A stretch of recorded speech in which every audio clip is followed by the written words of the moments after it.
Bienvenidos y bienvenidas a Esto No Es Un Podcast NBA, el programa de los que se acuerdan que Josh Howard fue All-Star. Mi nombre es Sergio Rabinán y me acompaña una semana más Javier R. Rodríguez, que grabamos esta semana por segunda ocasión.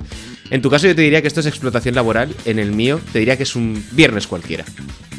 Sí. A ver, esto ya...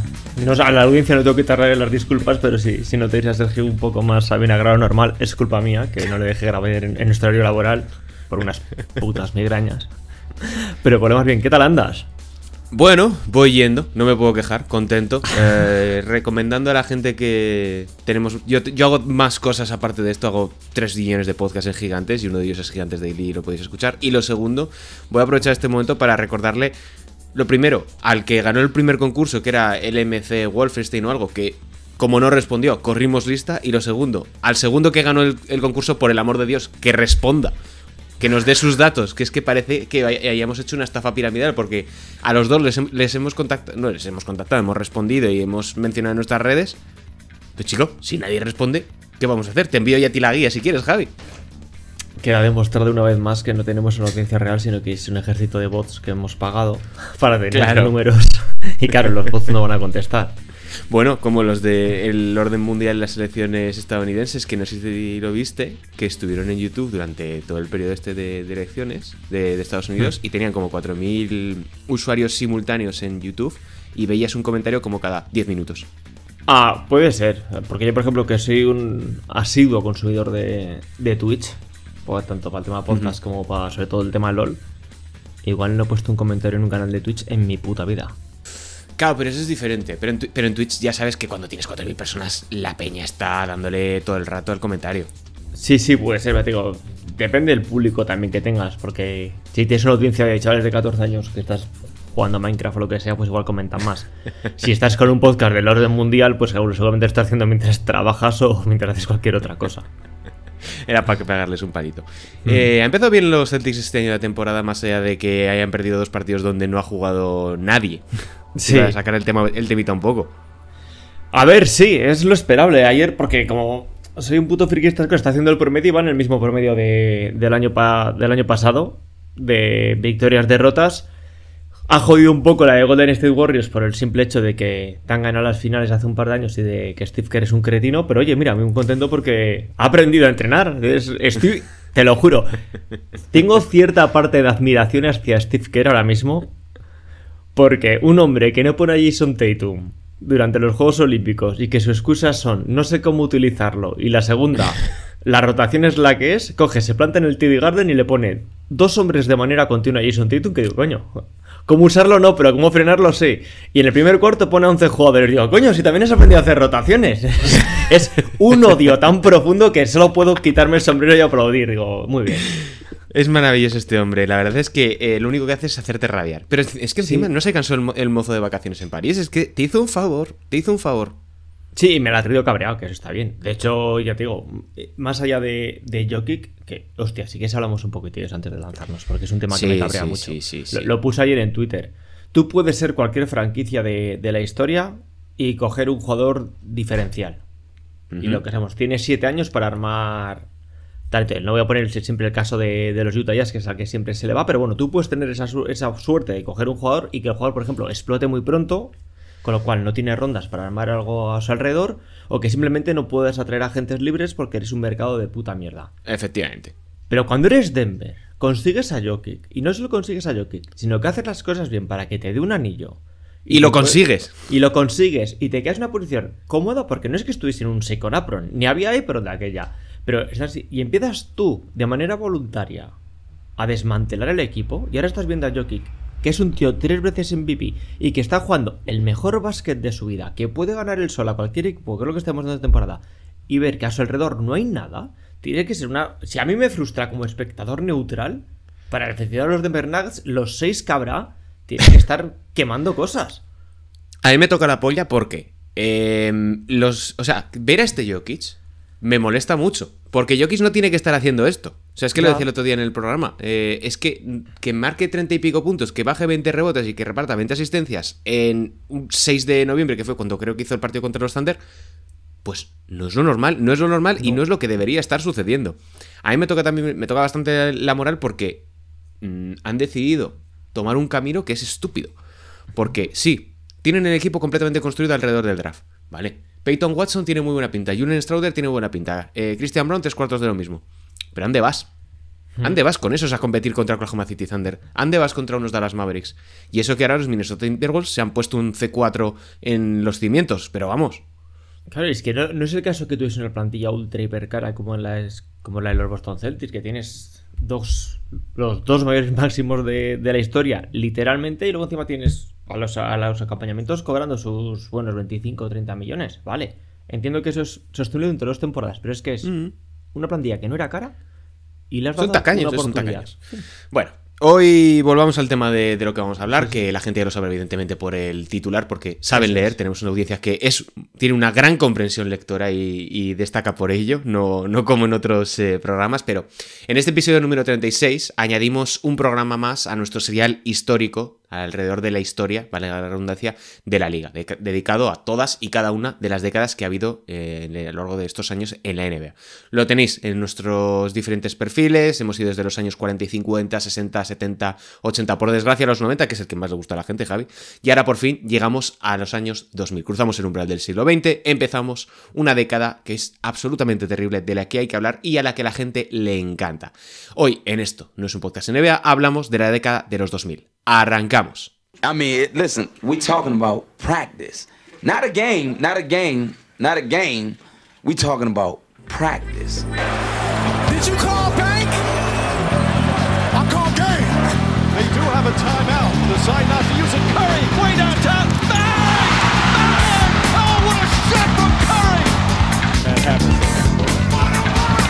Dragic misses the technical foul on Rasheed Wallace. He's gone. Is that a trick question? You tell me. They gave up Kwame Brown. Who First cares? rounders. Kwame Brown is gone. The organization and everyone else in Boston, you guys will have me back. I plan on re-signing here next year. Boom! Eric Hobsbawm hablaba de siglos cortos y siglos largos. Si los 90 fueron una década larga, profunda, con aristas, matices y donde el tiempo parecía detenerse, los 2000 resultaron todo lo contrario. Frenéticos, caóticos y donde los acontecimientos se aceleraron. Jordan se fue al término de los 90 y volvió para alegría de los que todavía vivían en el sótano de sus padres. Una era donde se cimentaron las figuras que todos van a gloriar en la actualidad gracias a los highlights, mientras ahora critican a los chavales por ver solamente vídeos de la NBA en TikTok. Una era que lo mejor que nos dejó fue que se terminó, que hubo unas finales Celtics-Lakers y supuso la internacionalización del juego.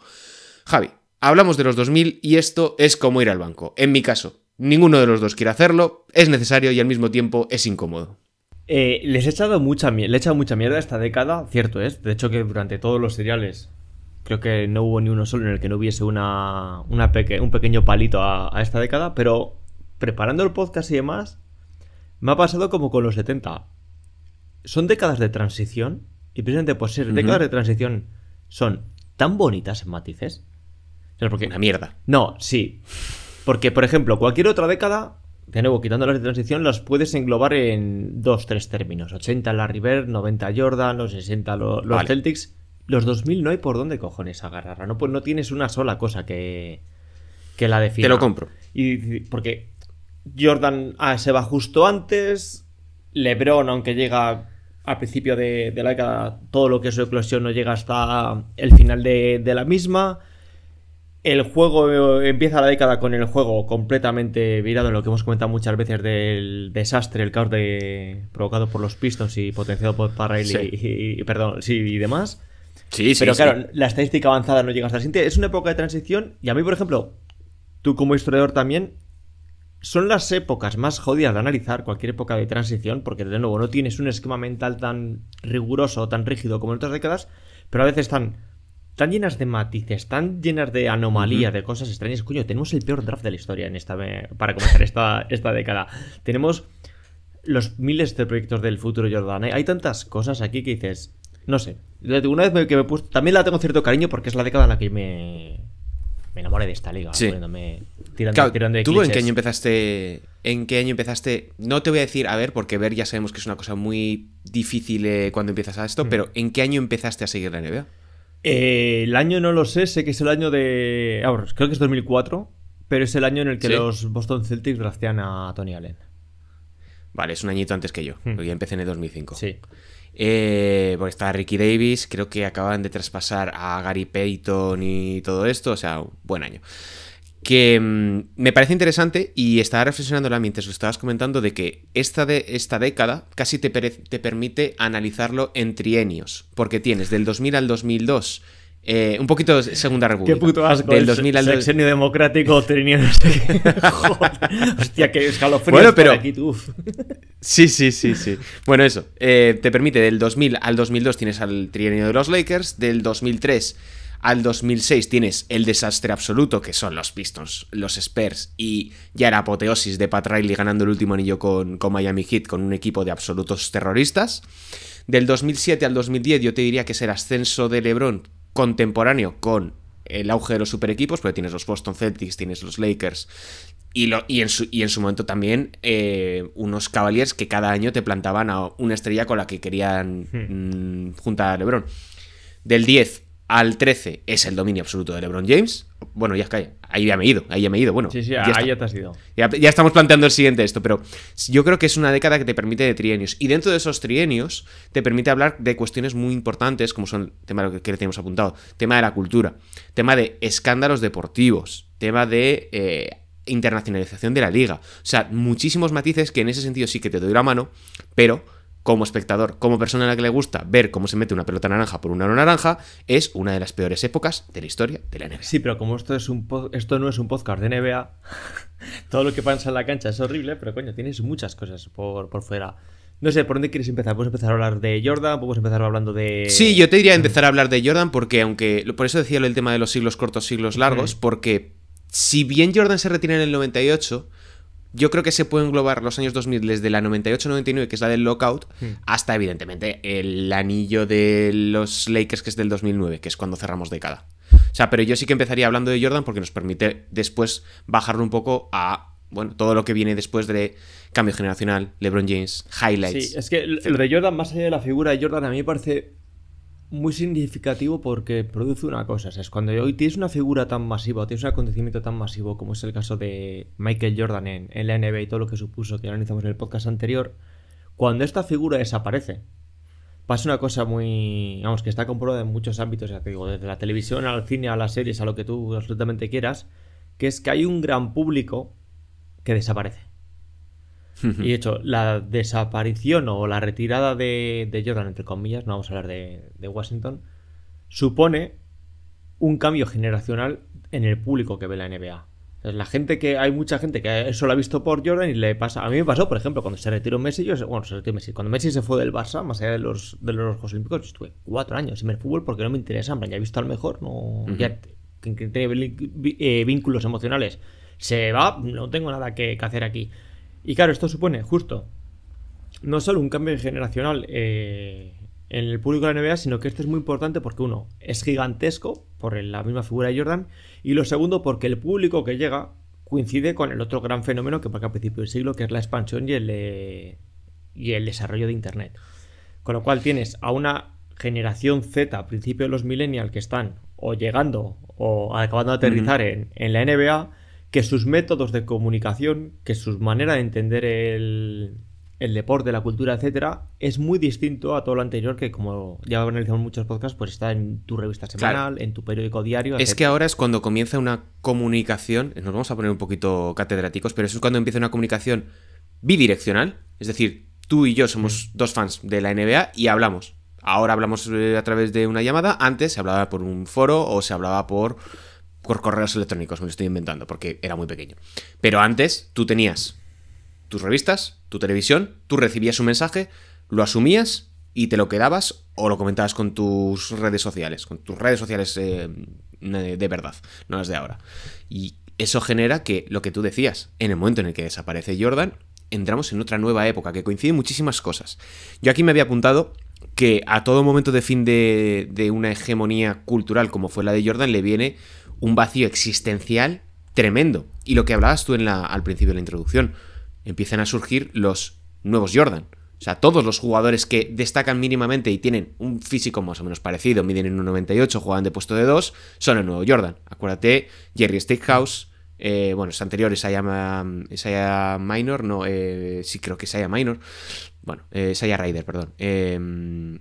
Jugadores como Vince Carter, que también comparte universidad con Michael Jordan, tiene muchísimas referencias muy parecidas, aparecen los Kobe's, aparecen los Steve Francis, o sea, al mismo tiempo que se genera esa búsqueda del nuevo Jordan, aparecen perfiles que también son fruto directo de esa influencia de Michael Jordan, porque Allen Iverson y Steve Francis son dos jugadores que dices, o Stephon Marbury, que dices, han mamado de 10 años de Michael Jordan asumiendo cantidades ingentes de uso ofensivo.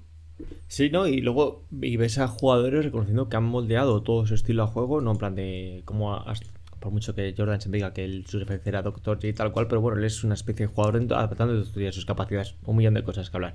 Pero llegas a este perfil de, por ejemplo, Wade y sobre todo el evidente que es Kobe Bryant, que son un 2.0 en cuanto a gestos, en cuanto a dominio técnico, en cuanto a manera de entender el juego. En plan de, no era tan común hasta la época de... Bueno, ahora por desgracia tampoco lo siento. Porque como tenía esta fijación con la defensa, a la gente se olvida muchas veces Kobe Bryant y Wade, aparte de ser eminentes de la NBA, eran gentes que tenían cierto empeño, tenían mucho interés en destacar también como en defensa, porque aparte de lo que es lo que marca tanto esa década como la anterior, porque es lo que han mamado, es lo que han visto. Y luego te lo ponía en el podcast, lo de el rey ha muerto, corta vida al rey, porque es una cosa que también pasa en todos los ámbitos. Cuando una figura ha sido tan hegemónica durante tanto tiempo, luego las sucesiones son como muy cortas. Es como que como que, sobre todo por parte de... Culpa tiene un público hiperrealista, porque coges una figura, la elevas a los cielos, ves que no está a la altura de lo que tú habías pensado en tu cabeza, la derrumbas y buscas la siguiente. Y tenemos esta época como la que es lo que le está pasando ahora mismo a la NBA. Que como está intentando acelerarse y anticiparse a lo que va a ocurrir con LeBron, estamos viendo que cada año alguien es la nueva cara de la NBA. Ahora, por ejemplo, ya no nos vale Anthony Edwards. No, ya no. Bueno, ya no nos vale. No, es que encima ahora que ha ganado Donald Trump y que va a prohibir el aborto, es que el chaval va a tener que centrarse en sus cosas, va a tener 17 hijos. Mucho chaval, muchos críos. No le va a dar la pensión.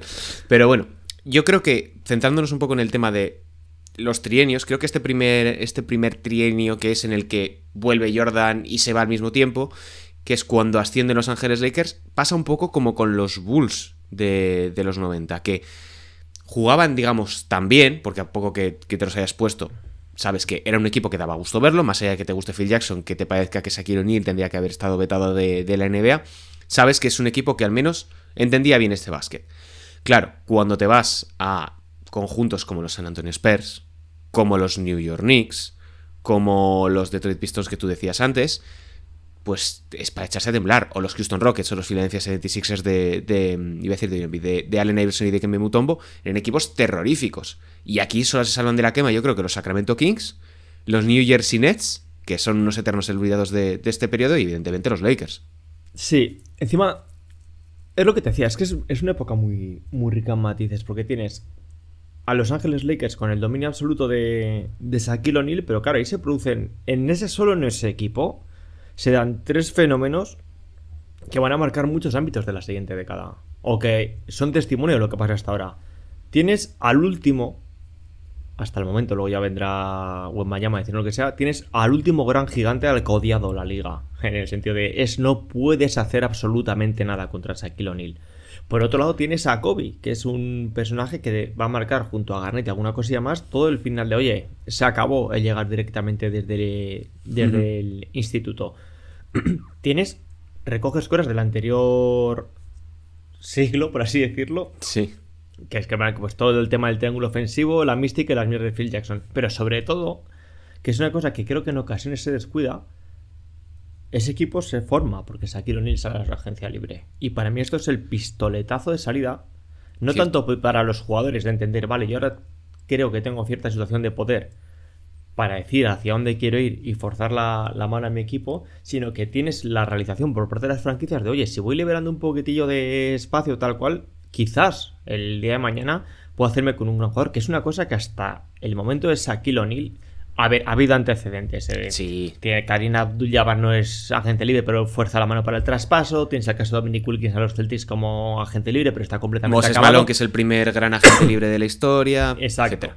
Pero esto es la primera vez que dices, man, yo tengo la potestad para hacer esto, y las franquicias dicen, coño, jugadores que antes eran inaccesibles, nadie soñó nunca jamás los Phoenix Suns. Yo tengo a Barkley porque le drafteo, pero aquí no va a venir Bert, aquí no va a venir Magic, aquí no va a venir no sé quién. Eso se acaba con esta. Y ya te digo, me parece muy paradigmático que justo en este comienzo del siglo se concentren los Lakers la figura de la gente libre con la figura del se acabó el pasar directamente del instituto a la NBA. Bueno, es que en esta época es el último periodo, si no me equivoco, perdón, en el que vemos los contratos de 7 años. ¿Tú te acuerdas que, por ejemplo, Pau Gasol firmó un acuerdo con los Grizzlies que le duró hasta la época de los Lakers, que era de 7 añazos? Sí. O sea, ni escala rookie ni... Bueno, sí, termina la escala rookie, otros 7 años. O sea, te pegas casi 12 con la misma franquicia siempre, salvo que fuerces de traspaso, etcétera.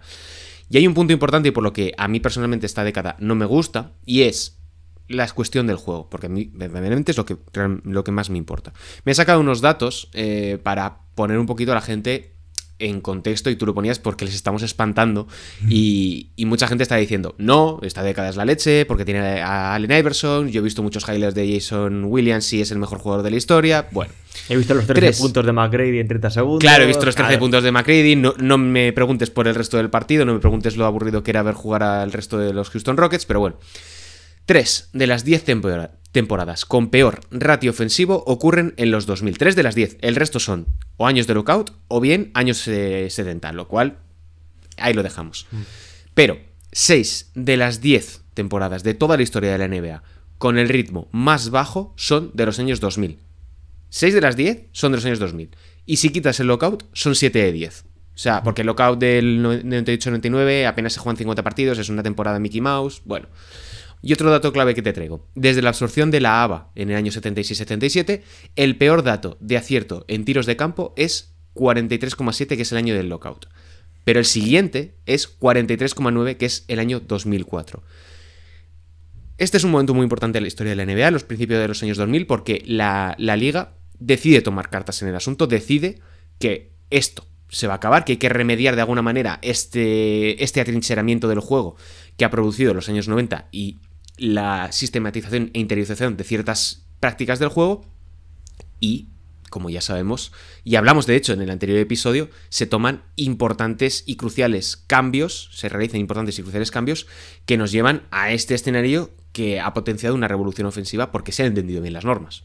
Sí, es que enlazándolo el juego con lo que decíamos antes del nuevo Jordan, más allá de la admiración, todo este prototipo de jugadores, entre comillas, egoístas, entre comillas, espectaculares, o los 13 puntos de McGrady, son consecuencia directa del juego. Y es consecuencia directa de que el público los admire porque te encuentras una media pista completamente encorsetada, no has descubierto todavía, entre comillas, el potencial del triple. Y se estaba virando toda la liga hacia el tiro más ineficiente. Pero claro, es que ese tiro cuando entra es muy bonito. Porque ha tenido cierto trabajo. Cuando entra es bonito. Yo lo siento mucho. Yo he visto a Jalen Salinger. Sí. Cuando entra es bonito. Yo he visto a Jalen Salinger. Claro. Que es el ejemplo. A mí no me la das con queso. Yo he visto a Kerry Kydels. Pero quiero que digo, no solo es el hecho de que tenga esta admiración por este tipo de jugadores, sino que el juego te está obligando a ello. Tienes que lograr muchas ventajas individuales para poder siquiera acercarte a la pintura. Tienes que ser muy habilidoso y muy rápido para no llevarte una hostia en los dientes. Tienes luego encima que estar compitiendo contra, hagas lo que hagas, sabes que el monstruo final va a ser, pues seguramente uno de los jugadores más inteligentes de la historia, que es Tim Duncan, o seguramente la mayor dominio físico de los 60, que es Shaquille. Es decir, te está forzando el juego a ser ese tipo de jugador. Sí. Te están llevando por ahí. No te vas a poner a... Bueno, a ver, salvo que seas un pionero del juego y un auténtico visionario como Antoine Walker, que algún día se entenderá, no te vas a poner a lanzar triples porque sí. Te lo compro. Y para poner en contexto a la gente, y es importantísimo decirlo, vale.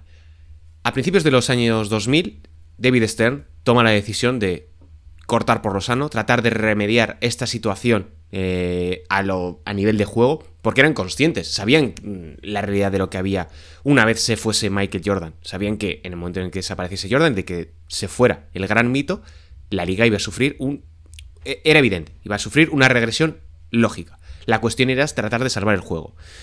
En 1998, la anotación había caído al punto más bajo en 4 décadas, después del ascenso de los años 70, 80, 60, etc. David Stern lo que hace es encargarle a Jerry Colangelo, que era el propietario de los Phoenix Suns, que elija un comité selecto de expertos para revisar las políticas, las reglas de la liga y presentar recomendaciones para hacer cambios importantes en el juego. Colangelo, y esto me lo he destacado de una de las cosas que hice para el libro, creía que el juego se había vuelto demasiado físico y que el exceso de control manual había ralentizado el juego. Y esto os invito mucho a verlo. O sea, está muy bien los highlights de McCready, de Steve Francis, de Vince Carter, pero por favor, poneos un vídeo, que es que tenéis los partidos enteros en YouTube. Poneos un vídeo porque hay posesiones y posesiones y posesiones completas de jugadores que están 23 segundos con el balón en las manos esperando a un aclarado.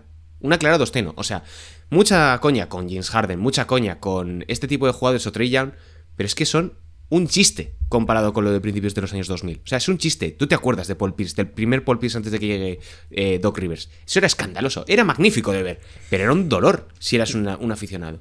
Y aquí es lo que Jerry Colangelo, más o menos podemos decir, que empieza a delinear lo que van a ser el small ball, porque nos permite la introducción de la regla de los 3 segundos defensivos, se empieza a dejar de ser tan permisivo con el handchecking, se habilita de nuevo las defensas en zona y todo ese tipo de cosas liberan muchísimo el juego, que hace que a partir del año 2004-2005, Steve Nash y Mike D'Antoni empiezan a revolucionar el juego con algo tan sencillo como poner a Amare Stoudemire a poner bloqueos como un loco. Sí, es decir, siempre necesitas. Por ejemplo, es que es un caso de lavado de imagen o adaptación al juego, como lo quieras decir. Porque ahora tú hablas de los San Antonio Spurs y la gente dice, joder, qué bien jugaba ese equipo. ¡Qué bien jugaban! Sí, el de 2014. Ponte el de 2003.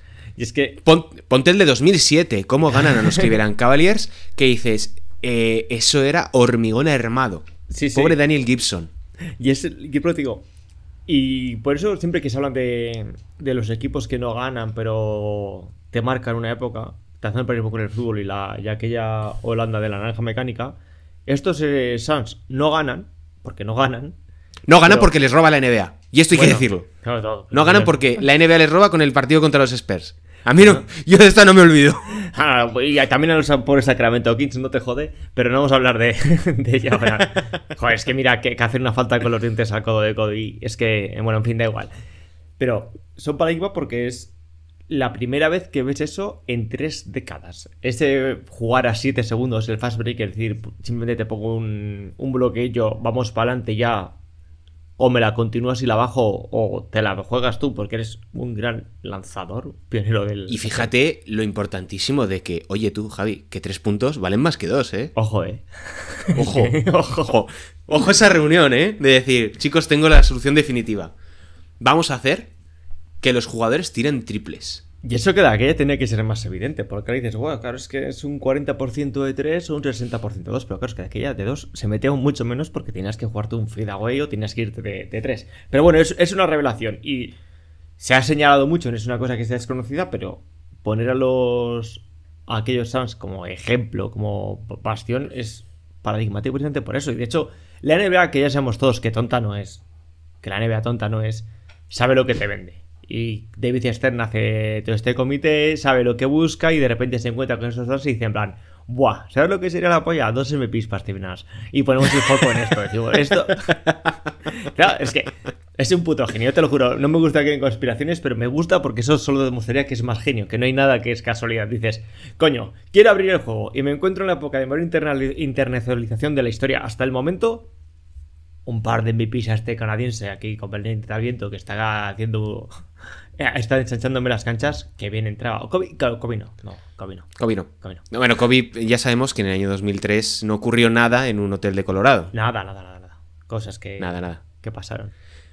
El camino del héroe, ¿no? Sí, y encima le viene muy bien también, y así que nos lanzamos con el siguiente tema, Porque más allá de esto, la imagen que tiene Steve Nash por todos es conocida y está muy en como contraposición de lo que quería combatir David Stern. Porque tienes seguramente la figura con mayor impacto cultural en este siglo, y creo que no me estoy equivocando nada al decirlo, como es el caso de Allen Iverson.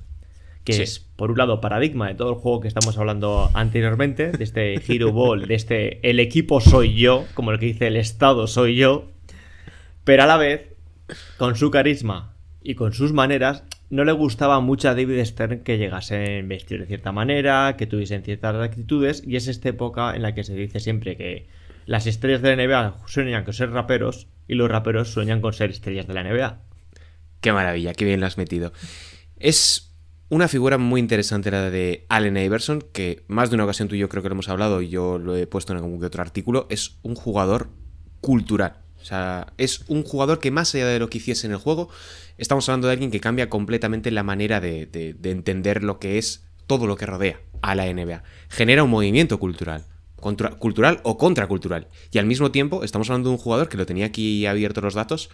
Es el segundo máximo anotador de toda la década, empezando en la temporada 99-2000 y terminando en la 2008-2009. Por debajo, solamente de un Kobe Bryant. Y teniendo en cuenta que Allen Iverson, desde que sale de los Sixers, desde que su segunda temporada en Denver Nuggets, es un desastre. O sea, es un desastre y se pierden muchísimos partidos ya después del año 2004-2005, que es cuando empieza a tener problemas las lesiones en los tobillos. O sea, mete más puntos que Nowitzki, mete más puntos que Paul Pierce, que Kevin Garnett, que Vince Carter, que McGrady, que Ray Allen, que Antoine Jamison. O sea, estamos hablando de un jugador que, además de ser un factor cultural y que obliga a un cambio de normas en la liga, con el cambio de vestimenta, con la obligatoriedad de cierto patrón de conducta, además era bueno de cojones. O sea, porque Allen Iverson era muy bueno, pero no era el tipo de bueno que queríamos. Claro, no era Stephen Curry. O sea, no era la imagen, exacto. No era una imagen amigable y vendible. Encima es lo que estamos hablando. Te encuentras con un problema de se te ha ido Jordan, las audiencias bajan, el juego es poco atrayente y encima tienes el miedo por este racismo inherente a cualquier gran corporación de que el público que vayas a traer es de joder. Es que me están trayendo público del rap, es que están aquí camisetas de Tupac, pistolas, esto no es divertido. Yo quiero ser una liga family friendly, que vengan aquí. Claro, al estadio, que vengan familias, que sea un público agradable. Y no quiero, encima, mentalmente no querían establecer esa relación entre cultura del rap y NBA. Que luego es un absurdo, porque ves cómo las dos han sido luego componentes. Ya, ahora lo peor es que porque esto es increíble del capitalismo, porque ahora lo reivindican. No, porque ahora el hip hop está presente en absolutamente todo estilo musical, está presente en absolutamente cualquier elemento de la cultura. Es la música, cultura hegemónica del siglo XXI. Y con razón, pero bueno, la NBA, con sus prejuicios y con sus cosas, tratan de alejarse lo más posible de ahí. Luego también es paradigma de una cosa, que es que salvo que te llames Isaiah Thomas o midas 2 metros como medía Magic, un base como mejor jugador del equipo no va a ganar un anillo hasta que no llegue Stephen Curry. Y de aquellas formas lo tuvo que ganar para que se le reconociesen.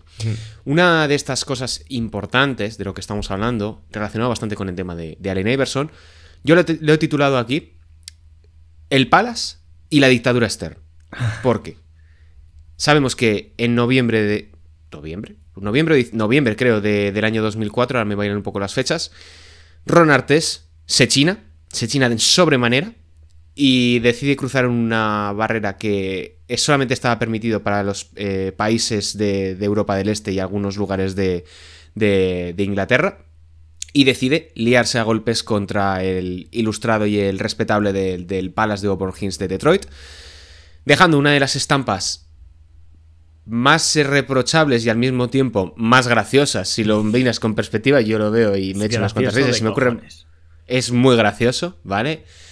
Ron Artest es una figura que, la verdad, habría que tratarla en algún programa porque tiene muchísima profundidad como figura, pero eso genera un cambio brutal y un giro de guión en la gestión de la NBA, porque ahí toma el mando David Stern, ahí decide imponer unas sanciones increíbles. Ríete tú de lo de Ja Morant, ríete tú de lo que hizo con Gilbert Arenas, pero estamos hablando de un control de daños necesario, de un problema que trasciende los límites de la propia NBA y donde ya entran pues cosas que acaban en los juzgados por agresión y porque prácticamente Ron Artest podía haberse cargado a quien hubiese tenido por delante. Si hubiese tenido a Mike Tyson, se lo hubiera llevado.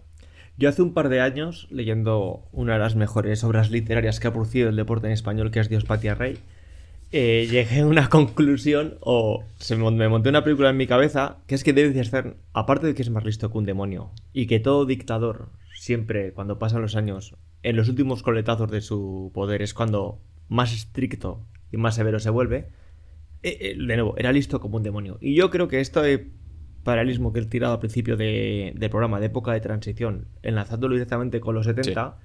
Creo que cuando Stern se encuentra con cómo está llegando la cultura del hip hop a la NBA, de cómo está viendo que el juego cada vez es más físico, y por último, escándalos como este del Malice at the Palace, él dice, coño, bajas audiencias, juego regulín, violencia, demasiada relación entre cultura negra y NBA, estoy en los 70 otra vez. Yo no quiero otra vez estar en los 70. Estoy a nada de la droga. Claro, que no voy a acabar. Es el siguiente paso.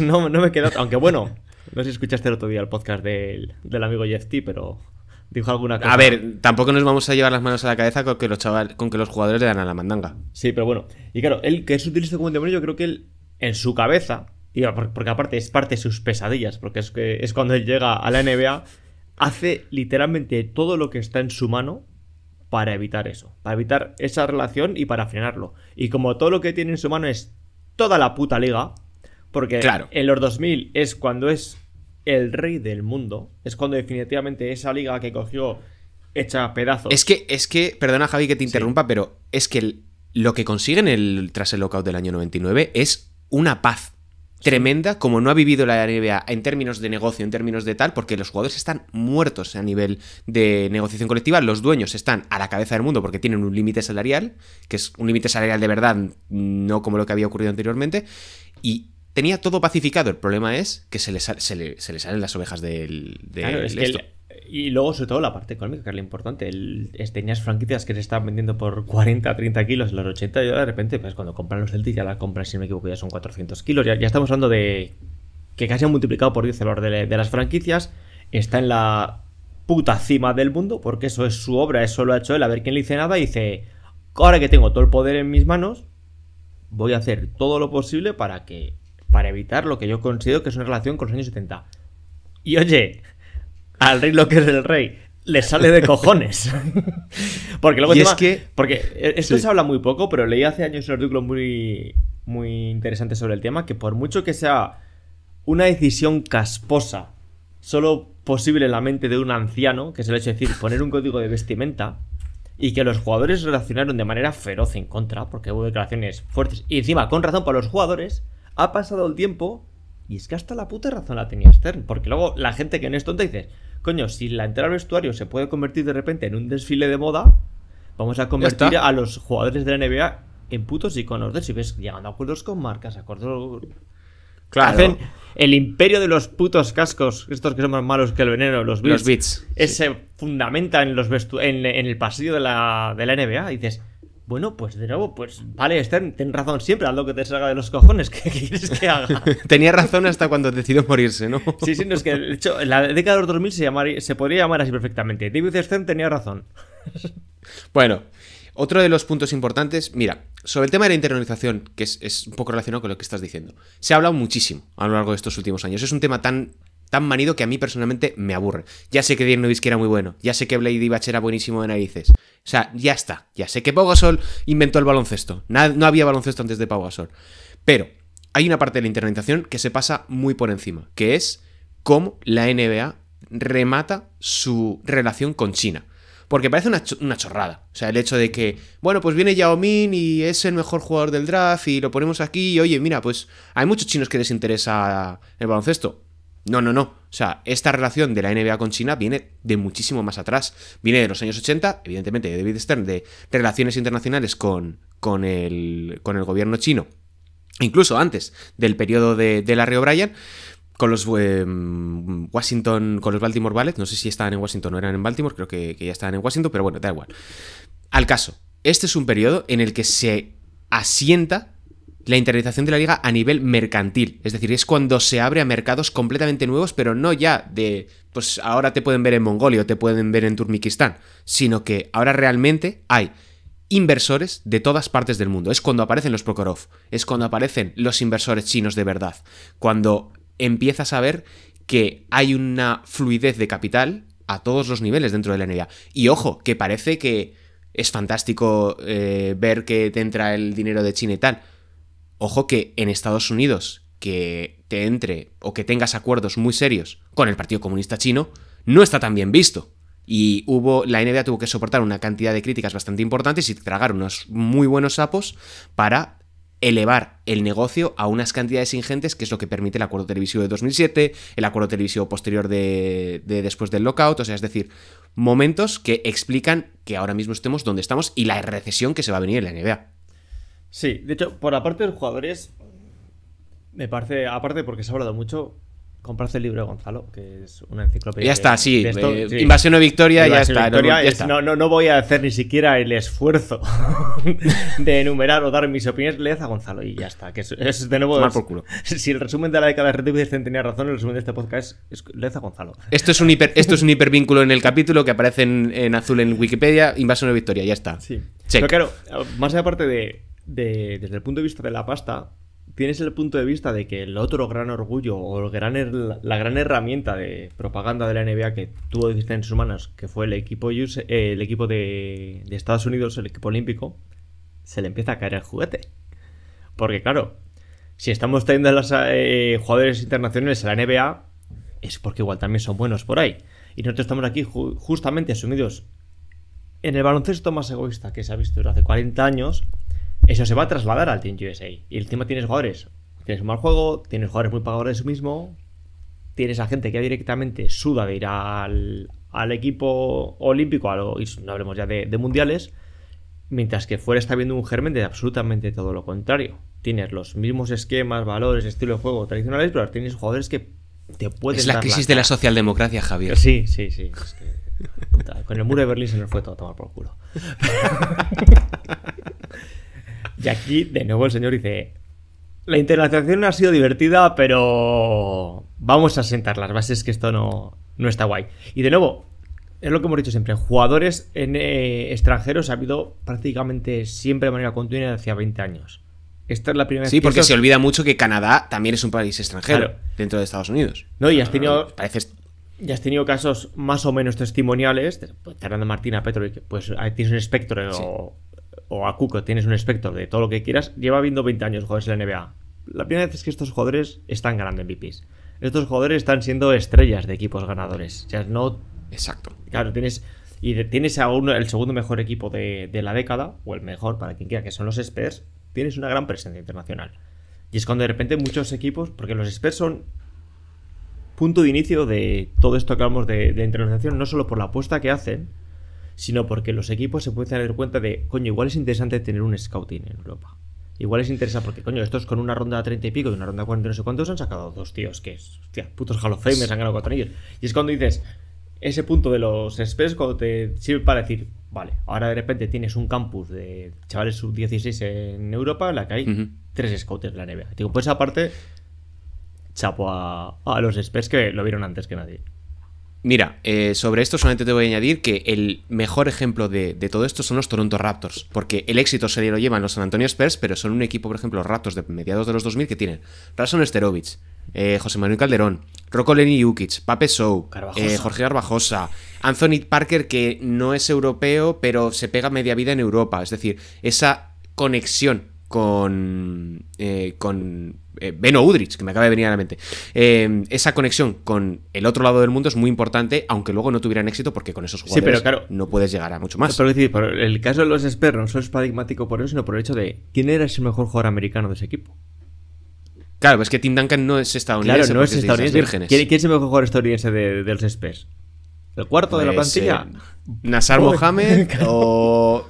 Yo qué sé, Bruce Bowen. Claro, es encima el mejor en mi opinión que es Bowen, encima es un puto cerdo, con lo que la imagen está bastante añada. Es decir, tienes un equipo que te ha ganado título literalmente año sí, año no, durante el último lustro, y dices, pues tía, pero es que el mejor jugador estadounidense que tienen estos es el cuarto de la rotación.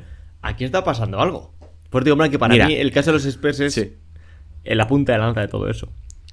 No hemos hablado apenas del tema y quiero cerrar con esto, que es así un poco caótico el episodio, como fueron los años 2000, porque ocurren demasiadas cosas. Necesitaríamos, yo creo que realmente 2 episodios para poder tratar todo en Uno profundidad. uno para el juego, otro para el mercado y otro para el impacto cultural. Sería así. Exacto, o sea, es muy complicado. Os recomiendo que compréis mi libro porque ahí lo resumo muy bien. Y si no, el de Gonzalo, que ya con esas 2, con ese pack, ya está todo. Pero os dejáis unos buenos, creo que 20 el mío y 30 el de Gonzalo. A ver, ya que estamos pavarros. en el Quique, que al hablar de Nowitzki, joder, tampoco. Es verdad, es verdad. Estamos es aquí verdad, dejando es aquí verdad. de lado. ¿Alguien más Estamos ha sacado dejando un aquí libro? que era. ¿Quién más? Venga, que lo metemos. No, vamos a hablar del tema de la llegada de LeBron. Porque la llegada de LeBron sí que supone que lo hablaremos mucho más en el siguiente programa, que sea de los años 2010. Pero creo que la explosión de LeBron en el año 2002-2003, que es cuando realmente se le empieza a conocer dentro del mundo del high school, es lo que decías al principio. Inicia una nueva era, porque es donde Internet realmente se impone. O sea, ESPN toma completamente la delantera al resto de televisiones, y es por la razón por la que manda, no podemos decir que están a la cabeza del resto del mundo. Es el pico de los jugadores de instituto. Nada va a superar a lo de LeBron. O sea, es un fenómeno cultural, es un fenómeno sociológico, es un fenómeno mediático LeBron James. Más allá de lo increíblemente bueno que era. Estábamos hablando de que había un dispositivo de televisión pendiente de un crío de 15, de 16 años, en el culo del mundo, que era Akron, Ohio. O sea, es algo que solo se explica por la explosión de una figura como la de Brian Windhorst. O sea, de alguien que trabaja en un periódico local y acaba siendo una de las figuras más importantes a nivel de periodismo dentro de Estados Unidos. Nos guste más, nos guste menos. Ha acabado evolucionando muy bien Brian Windhorst en ese sentido. Chapó. Pero es un momento en el que LeBron trastoca completamente todos los presupuestos que teníamos respecto a lo que debía ser un prospect. Y a partir de ahí, todo se mide en base a LeBrones. LeBron James lo resume todo lo que hemos hablado. Me gusta que hayas sacado el podcast con ello, con lo que ha sido una decisión inteligentísima por tu parte. Y de nuevo, resume porque tú vives de esto. Porque todo lo que hemos hablado se puede resumir en LeBron. Hemos empezado el podcast diciendo que la NBA está buscando al nuevo Jordan, encubrando a figuras que quizás no lo merecían, que nunca van a estar a la altura, y llega LeBron James y pasa todo lo contrario. LeBron James, que poder ser un jugador encumbrado como puede ser Wade, Kobe, McGrady, el que quieras, cuando él llega, cierto es lo que has dicho tú, o sea, hay encumbramiento, en plan de hay un millón de expectativas. Sí, sobre hay él, momentos siempre pero de descubrimiento. Cuando él llega a la liga, no tiene este punto de decirles del día 1 como a Wade, como a Kobe, tal cual, es el nuevo Jordan, sino que es todo lo contrario. La gente está viendo el primer partido para ver que no es tan bueno. La gente está rezando por su fracaso. Es decir, estás tirado 10 años buscando el nuevo Jordan y cuando lo tienes, lo quieres derribar. Y eso también, ¿por qué digo que lo resume todo? Porque eso también encaja mucho con Internet. Porque tienes los artículos, generalmente, si esto pasa a los 80, un paisano, no te voy a decir ya de España, pero un paisano de Akron está en el puto culo del mundo, pues vete a Arkansas. Igual habría leído una vez sobre LeBron en Sports Illustrated. Igual lo había visto... Nada, de verlo jamás. En el telediario. Claro, con Internet tienes el artículo, puedes acceder a él, pero aparte tienes un montón de foros con los cuales comentar con un paisano de cualquier parte del mundo que no es tan bueno. Que es mentira. Que ya está la prensa otra vez vendiéndonos otro Jordan. Y luego aparte, lo que decía, si Shaquille es el que empieza... Si los Lakers de Shaquille empiezan la década dominando, pues ser el primero que dice, me veo una agencia libre, la década acaba con The Decision. Que claro. Es decir, LeBron te está aunando absolutamente todos los factores que han sido determinantes de la década de los 2010, se resumen en esa figura de ese señor tan simpático. Un LeBron James que me parece muy interesante, y me gustaría cerrar con esto, que inaugura una década un periodo horroroso, que es o lo odias o lo amas. Porque Michael Jordan te podía gustar más o te podía gustar menos, pero tú te rendías a la evidencia de que era un tipo único. Igual que Magic, igual que Larry Bird, si tenías más o menos prejuicios raciales respecto a cada uno de ellos. O si te gustaban más los Lakers o te gustaban menos los Celtics. Con LeBron ocurre, y esto lo cuenta muy bien Gonzalo en el libro último, el de Viaje al Centro de la NBA, un odio visceral, un odio absolutamente irracional hacia un jugador que, lo que has dicho, no había abierto la boca. O sea, ahora nos podemos decir, LeBron es un pesado, LeBron... sí, pero incluso cada vez que abre Tío, incluso eso es complementario a la figura de Jordan. Porque la figura de Jordan es de más a menos. Te hablo de la imagen pública, empieza con el I wanna be like Mike y luego de repente acabas con todo echándole mierda. Mientras que el caso de LeBron es completamente opuesto. Empieza menospreciándole a nivel como jugador de no va a llegar a tanto. metiéndole mierda en plan de tiene un hammer, igual es que está recibiendo pasta, esto no se puede hacer, jiji, jaja. Comparaciones absurdas con Carmelo Anthony es un talentazo, pero yo me acuerdo de decir, Carmelo lleva más canastas ganadoras que en su puesto. Sí, estaría bien empezar a tirar de hemeroteca a toda la gente, y lo voy a decir, toda la gente en España que entre 2004 y el año 2012 vivieron de decir barbaridades por escrito, que yo las tengo, sobre este señor llamado LeBron Raymond James. Y luego en periódicos nacionales, en revistas nacionales y en televisiones nacionales. Acaba el punto más bajo de su carrera justo cuando acaba la década, que es cuando toma la decisión, porque es en plan de no ha podido ganar solo, como Jordan tal cual. Y luego, al revés que en el caso de Jordan, es en la segunda mitad de su carrera cuando ya la imagen se salva. Porque la Jordan fue el primero de vale, esto es lo mejor que me gusta en nuestra puta vida, esto es magnífico. Mientras que LeBron tuvo que luchar con toda esa imagen de esto no es tan bueno, esto no es tan bueno, esto no es tan bueno. Y llegamos al punto de que el jugador con más expectativas de la historia de cualquier deporte, nunca ha aparecido nadie que se le pongan tantas expectativas sobre sus espaldas y la supera. Es que no es solo eso, Jordan llega a sus primeras finales, creo que es con 27 años, que es en el año 91. LeBron James lleva a 4 cantantes de tuna a unas finales con 22 años en el peor de la historia de la NBA. Pero se tumba a los Pistons. Tumba a los Celtics, puede ser. Lo estoy diciendo a los de Celtics memoria. les tumbó una lesión.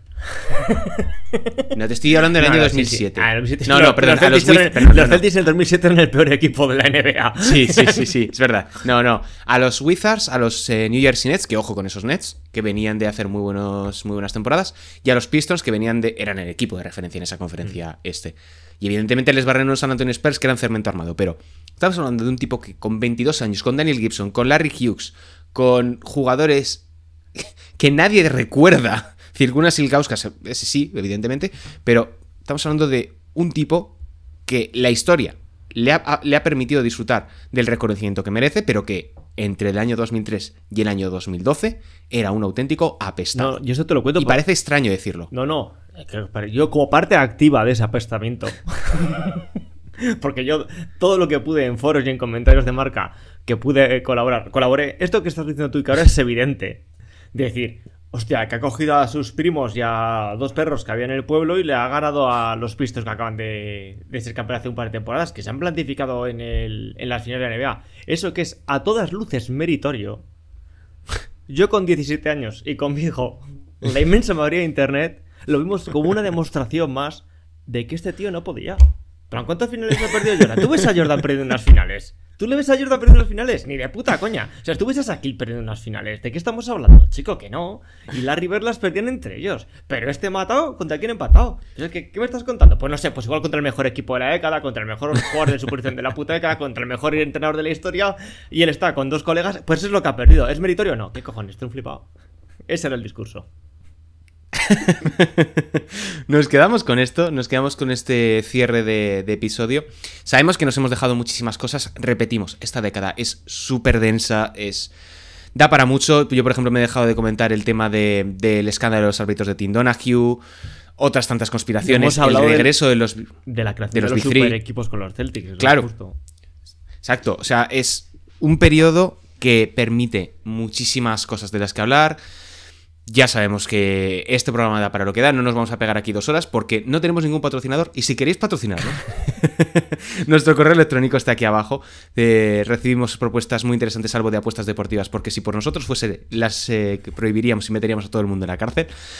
Pero hasta aquí hemos llegado con este programa de la década de los 2000. Os invitamos a que escuchéis los anteriores. Bueno, perdón, porque no me puedo creer que haya acabado la década sin decir esto. Los Boston Celtics de 2008 es la dinastía prohibida, porque de no ser por eso de Kevin Garnett habrían ganado 3 anillos seguidos. Ya está. Muchas gracias, Sergio, por tu tiempo. Un placer a todos los que nos escuchan y un abrazo. No tienes vergüenza.